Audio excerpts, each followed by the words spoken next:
ভালোবাসার শহর বাঁকুড়া, লালমাটির এই দেশ, শালমোহর বনকে নিয়ে আজ পাড়ি দেব আমাদের প্রাণের শহর বাঁকুড়া।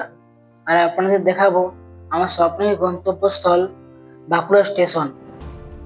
আপনাদের সহযোগিতায় একদিন এই স্টেশন থেকে যত রকমের ট্রেন যায় সব ট্রেনকে কভার করবো।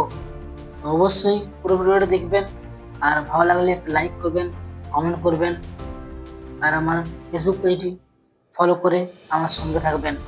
তো চলুন আজকের ভিডিও শুরু করি। এই মুহূর্তে সারেঙ্গা থেকে রওনা দিচ্ছি বাঁকুড়ার উদ্দেশ্যে। রাস্তার দুপাশে প্রকৃতির এই সৌন্দর্য দেখে আমি সত্যই মুগ্ধ। এই সৌন্দর্য দেখতে দেখতে পৌঁছে গেলাম পিমোড়। এই যে সোজা রাস্তাটা দেখতে পাচ্ছেন, এই রাস্তায় সোজা চলে যাচ্ছে ঝাড়গ্রাম দিকে। বাস আমাদের এখানে নামিয়ে দিল। এবার এখান থেকে আমি বাস ধরে যাবো বাঁকুড়া। সারেঙ্গা টু পিমোড় দূরত্ব 12 কিলোমিটার, সময় লাগলো 20 মিনিট। ভাড়া টিকিটে লেখা আছে 11 টাকা, কিন্তু ভাড়া নিল 15 টাকা। এবার পিমোড় থেকে বাঁকুড়া যাব, দূরত্ব 48 কিলোমিটার, সময় লাগবে 1 ঘন্টা 28 মিনিট। বাঁকুড়ার এই স্টেশনে আসল গল্প কি জানো? পরের পর্বে সেই রহস্য জানাবো।